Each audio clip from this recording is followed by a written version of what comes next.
कुछ लोगों को अभी तक समझ नहीं आ रहा है कि दुनिया में अब तक चल क्या रहा था और आगे क्या होने वाला है। तो उसी को समझाने के लिए ये छोटा सा ऑडियो है। इसको मैं 3 पार्टों में डिवाइड करने वाला हूँ। पहला होगा पिरामिड ऑफ कंट्रोल, दूसरा न्यू वर्ल्ड ऑर्डर और तीसरा ग्रेटेस्ट अवेकनिंग। तो पहला भाग समझने के लिए आपको बेसिक अंडरस्टैंडिंग होनी चाहिए कि हमारा जो भी सिस्टम है ये ह्यूमन द्वारा नहीं चलाया जाता है। कहने का मतलब है कि जो भी पिरामिड के टॉप पर है इस कंट्रोल सिस्टम के, वो ह्यूमन नहीं है। उसे आप रेप्टिलियंस कह सकते हैं, ग्रे कह सकते हैं या मेंटिस कह सकते हैं। ये एलियन की अलग अलग प्रजातियों के नाम हैं जो अंडरग्राउंड रहते हैं अर्थ पर। करीबन 6000 सालों से हमारे सिविलाइजेशन को इन्फ्लुएंस कर रहे हैं किसी ना किसी तरह से, और वो धीरे धीरे करके हमारे सिविलाइजेशन को पूरा कंट्रोल करने लगे। ये रेप्टिलियंस ग्रे और मेंटिस अर्थ पर इसलिए भी है क्योंकि इन्हें ह्यूमन मीट पसंद है। ये ह्यूमंस को खाना पसंद करते हैं। और एक चीज़ आपको ये भी पता होनी चाहिए कि हर साल लगभग 8 लाख बच्चे पूरी दुनिया से गायब कर दिए जाते हैं। कहाँ गायब कर दिए जाते हैं आपको नहीं पता, किसके द्वारा गायब कर दिए जाते हैं आगे पता चल जाएगा। तो ये जो रेप्टिलियंस ग्रे और मेंटिस है ये अर्थ के अंडरग्राउंड में रहते हैं, करीबन 10 किलोमीटर से 14 किलोमीटर अंदर। इनकी बड़ी बड़ी सिटीज़ बना रखी है जो इंटरकनेक्टेड है, जिनमें ये फ्री एनर्जी टेक्नोलॉजी यूज़ करके पनपते हैं। और सरफेस पर ह्यूमंस को एक प्रकृति तबाह करने वाली टेक्नोलॉजी दे दी है, जिससे वो आगे चलकर ह्यूमंस को ही बदनाम करके अपना न्यू वर्ल्ड ऑर्डर लाने की तैयारी करेंगे अपने क्लाइमेट चेंज वाले एजेंडा से, जिसे मैंने पिछली वीडियो में बताया है, आप देख सकते हैं। और इन रेप्टिलियंस के बारे में भी एक पुरानी वीडियो है, रेप्टिलियन वर्ल्ड ऑर्डर, वो आप देख सकते हैं इनके बारे में जानकारी लेने के लिए। तो इन रेप्टिलियंस के नीचे इस पिरामिड ऑफ कंट्रोल में जो आते हैं वो है इनके ही बनाए हुए ह्यूमंस, जो दिखने में ह्यूमंस रहते हैं लेकिन उनके अंदर आत्मा या फिर कहें तो दिमाग रेप्टिलियंस का रहता है। बॉडी शेयर किए हुए होते हैं वो लोग। और इन्हीं की देन है ये सीक्रेट सोसाइटीज़ जैसे Illuminati, skull and bones, Bilderberg group, Jesuits, Freemasons वगैरह वगैरह, जिनके अंदर इनकी ही फैमिलीज़ के ह्यूमंस रहते हैं और कुछ में रेप्टिलियंस इन्फिल्ट्रेट करके अपना कंट्रोल बनाए रखते हैं टॉप लेवल पर। तो ये सीक्रेट सोसाइटीज़ को आप जानते होंगे, बहुत पावरफुल है। ये हमारे फाइनेंशियल रिसोर्सेज सब सिस्टम को कंट्रोल करती आ रही है कई सैकड़ों सालों से। और फाइनेंशियल सिस्टम जिसको समझ नहीं आया मतलब उसका तो मतलब जीवन व्यर्थ कहूँगा मैं, क्योंकि आपका पूरा सिस्टम पैसों से चलाया जाता है और आपको यही नहीं पता कि पैसा बनाया कैसे जाता है। बिल्कुल हवा से बना के आपके सामने ला दिया जाता है, उसके लिए आप अपना खून पसीना बहाकर गुलामी की ज़िंदगी जीते हैं। मतलब एक शर्म वाली बात है कि लोगों को अभी भी फाइनेंशियल सिस्टम, ये फर्जी फिएट करेंसी सिस्टम समझ नहीं आया है, और यही आपकी गुलामी का सबसे बड़ा कारण भी है। तो इस फिएट करप्ट सिस्टम में ये हवा से पैसा बनाकर गवर्नमेंट को कर्ज देते हैं, क्योंकि वर्ल्ड वॉर 1 के बाद आपकी सारी गवर्नमेंट बैंक घोषित कर दी गई थी। और उसके बाद से जो भी पैसा अब गवर्नमेंट बना रही है वो पैसा नहीं है, वो डेप्ट है, मतलब कर्ज है। और उसका कुछ इंटरेस्ट भी रहता है जिसे रिटर्न करने के लिए हमसे टैक्स लिया जाता है। मतलब आप ये सोचिए कि अगर गवर्नमेंट बैंकों से 100 रुपये ले रही है तो वो रिटर्न में 110 रुपये बना कर देने की बात करती है, जो नामुमकिन है, जो कभी पॉसिबल ही नहीं है। तो ये एक सेल्फ डिस्ट्रक्टिंग सिस्टम है जो आगे जाकर गिरना ही है वैसे भी, क्योंकि 300 ट्रिलियन डॉलर का कर्ज दुनिया में बैंकों पर बन चुका है। तो इन बैंकों के नीचे आते हैं कुछ ऑर्गेनाइजेशंस जो हमारे वर्ल्ड को कंट्रोल करते हैं। वो ऑर्गेनाइजेशंस कैसे हैं, जैसे आप अभी देख ही रहे हैं, WHO, United Nations, world economic forums, और भी हैं। तो इन ऑर्गेनाइजेशंस के नीचे आते हैं इनके ही बनाए हुए फंड किए हुए कॉरपोरेशंस, जिनमें इन्हीं सीक्रेट सोसाइटीज़ के लोग ऊंचे पद पर या इनके ओनर होते हैं। और अगर कोई कॉरपोरेशंस अच्छी ग्रोथ करे, इनसे ऊपर आने की कोशिश करता है, तो वो उसे भी खरीद लेते हैं या उसके आदमी को अपने इसमें शामिल कर लेते हैं, अपनी सोसाइटीज़ में शामिल कर लेते हैं। तो ये कॉरपोरेशंस जैसे देख ही रहे हैं आप, इंडिया का एग्जांपल ले लो, टाटा फ्री मेसन है, रिलायंस रॉथस्चाइल्ड का आदमी है, हमारा पूरा दुनिया का पूरा मेडिकल सिस्टम रॉकफेलर के कंट्रोल में है, जिसका आदमी बिल गेट्स है। गूगल, फेसबुक या कहें मेटा, ट्विटर का डॉर्सी, सब के सब मतलब जितने बिग टेक कंपनीज हैं या फिर और अदर रिसोर्सेज कॉरपोरेशंस हैं, ये सब इन्हीं सोसाइटीज़ के मेंबर्स हैं जो इन ऑर्गेनाइजेशन के अंदर काम करती है। और इन ऑर्गेनाइजेशंस को फंडिंग दी जाती है बैंकों द्वारा, फाइनेंशियल सिस्टम द्वारा, जो financial system in secret societies के कंट्रोल में है। और ये सीक्रेट सोसाइटीज़ रेप्टिलियंस के अंदर काम करती है। तो इतना सब बेसिक आपको अब समझ आ ही जाना चाहिए, ऊपर से लेके नीचे तक। तो ऊपर है रेप्टिलियंस, उसके नीचे है सीक्रेट सोसाइटीज़, जिसमें रेप्टिलियंस बॉडी शेयर किए हुए हैं ह्यूमंस के साथ।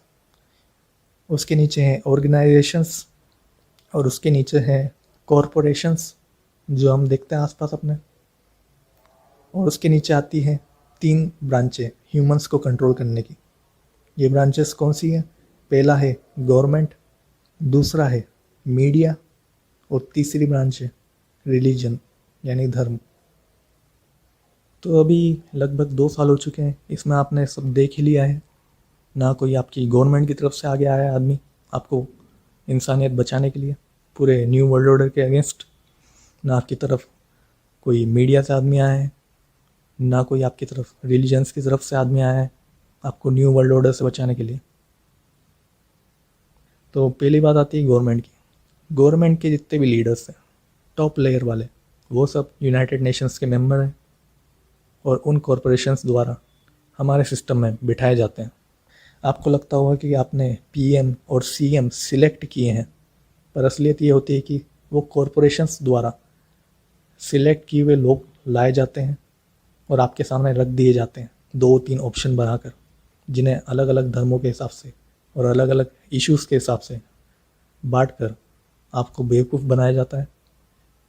और आप सोचते हो कि आपके पास फ्री चॉइस है उन्हें अपने सिस्टम को कंट्रोल करने की और चलाने की। तो एक क्लासिक एग्जांपल ले लीजिए आप। दिखने में दोनों कंपनी अलग है, लेकिन ओनर इनका सेम ही है। और वीवो मोबाइल कंपनी का भी ले सकते हैं आप। दोनों कंपनियां मोबाइल बनाती है, अलग अलग ब्रांडिंग करती है, लेकिन इनके ओनर सेम ही है। वैसे ही आप देखते होंगे कि कितनी पॉलिटिशियन पार्टी बनी हुई है अलग अलग, और इनकी फंडिंग एक ही जगह से आती है। वो कहें तो आप कॉरपोरेशंस कह लीजिए या यूएन ऑर्गेनाइजेशंस कह लीजिए। तो ये आदमी इनके द्वारा ही बैठाए जाते हैं, इनके ऑर्गेनाइजेशंस द्वारा, इनके कॉरपोरेट्स द्वारा। और कुछ आदमी होते हैं कभी कभी जो वहाँ पर जाके बदल जाते हैं, उनके अगेंस्ट हो जाते हैं, तो वो हटाने की पूरी कोशिश करते हैं रास्ते से उन्हें। तो गवर्नमेंट का सिस्टम तो आपको समझ आ ही गया होगा। टॉप लेवल पर जितने भी पीएम सीएम वगैरह हैं या आदमी हैं, वो सब कॉरपोरेट्स द्वारा बिठाए जाते हैं। उसके नीचे लेवल वाले आदमी वो पैसे और लालच से खरीद लिए जाते हैं। और उसके नीचे लेवल वाले हमारे आसपास घूमते फिरते लोग वो सिस्टम में ही गुमशुदा होते हैं, उन्हें कुछ पता ही नहीं रहता कि चल क्या रहा है असलियत में। तो ये हमारा गवर्नमेंट का सिस्टम है। दूसरा मीडिया। आप जितने भी मीडिया देख रहे हो या अखबार देख रहे हो, लगभग 95% ये मीडिया हाउसेस कॉरपोरेट्स द्वारा फंड किए जाते हैं, या इनके कॉरपोरेशंस की सब कंपनीज द्वारा चलाई जाती हैं। तो ये उतना ही ज्ञान आपको देंगे जिससे आप भ्रम में बने रहें और आप कभी सच की तरफ जाए ना। तो ये कभी सच बताने ही नहीं वाले। जैसा कि हम देख ही रहे हैं, इतने बड़े बड़े प्रोटेस्ट हो रहे हैं पूरी दुनिया में, पर इनके पास एक हेडलाइन दिखाने की हिम्मत नहीं है। क्योंकि दिखा दी तो हमारे लोग भी इनसे सीख जाएंगे कि आगे क्या होने वाला है, और वो भी जागकर पूरे सिस्टम के अगेंस्ट हो जाएंगे। तो मीडिया का काम यही है, आपको बेवकूफ़ बनाए रखना, गुमशुदा रखना और कंट्रोल बनाए रखना मानसिकता पर, और लोगों को गवर्नमेंट में डिवाइड करके उन्हें बेवकूफ़ बनाते रहना ज़िंदगी भर। और तीसरा आता है रिलीजन। इसका काम भी यही है, क्योंकि असली धर्म, अगर आप भगवान में मानते हो तो भगवान ने कोई धर्म बनाया ही नहीं है, ये तो इंसानों द्वारा बनाए गए। आत्मा आपकी भगवान है, शरीर आपका मंदिर मस्जिद जो भी कहना चाहो वो है। ये सदगुरु वो भी फ्री का आदमी है, इन्हें भी फंड किया जाता है, इम्प्लांटेड लोग रहते हैं। भले ये आपको ज्ञान देते हो, लेकिन ज्ञान का मतलब ये नहीं कि आदमी अच्छा या बुरा हो जाए, उसकी नीयत कैसी है ये आपको देखना ज़रूरी है। लोग अच्छी बातें कर सकते हैं, ज्ञान की बातें कर सकते हैं, लेकिन उसकी इंटेंशंस कैसी है, उसकी नीयत कैसी है उसके पीछे, वो मेन चीज़ होती है। कभी कभी कुछ बुरे लोग भी अच्छी नीयत से कुछ काम करके चले जाते हैं, इसका मतलब ये नहीं कि उसकी पूरी हिस्ट्री की वजह से उसका काम बुरा हो जाएगा। और इसके उल्टा कुछ लोग अच्छा बनने की कोशिश करते हैं, लेकिन वो काम बुरी नीयत से करते हैं। तो आपको ये गैप समझना होगा। आपको मैसेज पे फोकस करना होगा, मैसेंजर पर नहीं। Focus on message, not on messenger. तभी आप ग्रेटेस्ट अवेकनिंग की तरफ जा पाएंगे, न्यू वर्ल्ड ऑर्डर से निकल कर। क्योंकि इस जर्नी में कई इन्फिल्ट्रेशंस हम देखते हुए जाएंगे, जो खुद को टाइम के साथ एक्सपोज करेंगे, लेकिन उनके द्वारा किए हुए काम हमारे लिए बेनिफिशियल्स भी रहेंगे, लाभदायक भी रहेंगे, चाहे वो अच्छे हो या बुरे। तो कुल मिला के उनके इंटेंशंस पर ध्यान दीजिएगा, मैसेज पर ध्यान दीजिएगा। वो कैसे हैं, क्या है, उससे हमें कुछ मतलब नहीं है। तो ये 3 सब कैटेगरीज हो चुकी है। कॉरपोरेट्स के नीचे आती है गवर्नमेंट, मीडिया, रिलीजन। इसके कॉरपोरेशंस के ऊपर आते हैं ऑर्गेनाइजेशंस, जैसे WHO, world economic forum, United Nations वगैरह। इन ऑर्गेनाइजेशंस के ऊपर आते हैं बैंक्स, फाइनेंशियल सिस्टम्स, जिन्हें कंट्रोल किया जाता है सीक्रेट सोसाइटीज़ द्वारा। और इन सीक्रेट सोसाइटीज़ के ऊपर आते हैं रेप्टिलियंस, ग्रे और मैंटिस, जो अंडरग्राउंड अर्थ में रहते हैं।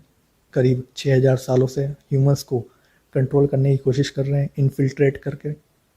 तो वो इतने ज़्यादा संख्या में भी नहीं है। उन्हें ह्यूमन मीट पसंद है, इसलिए वो यहाँ पर है।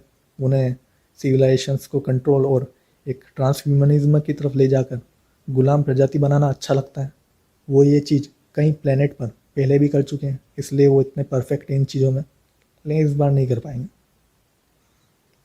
इनके रेप्टिलियंस के प्रूफ आप पुराने अपने रिलीजियस सिविलाइजेशंस की हिस्ट्री में देख सकते हैं। दीवारों पर बने हुए हैं, इजिप्शियन में भी, हिंदुइज्म में भी। आधा इंसान आधा सांप, ये मतलब दीवार पर चित्र जो भी बना है ये कुछ रिप्रेजेंट करते हैं, आपको समझना होगा। तो अब नीचे आते हैं पिरामिड ऑफ कंट्रोल में। सबसे नीचे कौन है? सबसे नीचे आते हैं हम जैसे लोग, जो लगभग 99% लोग जो कर्ज में डुबा दिए गए हैं, जिन्हें कंट्रोल किया जाता है पैसों से। पूरा सिस्टम पैसों से चलाया जाता है, और हमारे सामने सिस्टम का इल्यूजन बना कर रख दिया गया है कि हम आपस में ही लड़ते रहते हैं, उनमें डिवाइड होकर, या तो गवर्नमेंट्स में, या रिलीजन्स में, या फिर मीडिया की प्रोग्रामिंग में। ये साइकोलॉजिकल तरीके हैं कंट्रोल करने के, जो ये यूज़ करते आ रहे हैं कई सालों से। और अधिकतर 99% जनसंख्या कोई बुरी नहीं है, सबके सब अच्छे हैं, बस सब मिस इन्फॉर्म्ड है। और इन 99% में 50% जनसंख्या भी अगर जागरूक होती तो इनका पूरा कंट्रोल का सिस्टम कब का गिर गया होता। तो अब इन 99% जनसंख्या को एडवांस लेवल पर कंट्रोल, उनके DNA को मॉडिफाई करने के लिए और उन्हें धीरे धीरे करके पूरी गुलामी के सिस्टम में ले जाने के लिए नया एजेंडा है यूनाइटेड नेशंस का, जिसे कहते हैं न्यू वर्ल्ड ऑर्डर, या कहें तो एजेंडा 2030, जिसका नाम आपने सुना ही होगा, आप थोड़ा बहुत तो कुछ जानते ही होंगे। तो ये क्यों लाना चाहते हैं न्यू वर्ल्ड ऑर्डर? बहुत सारा का बेसिक सवाल होता है।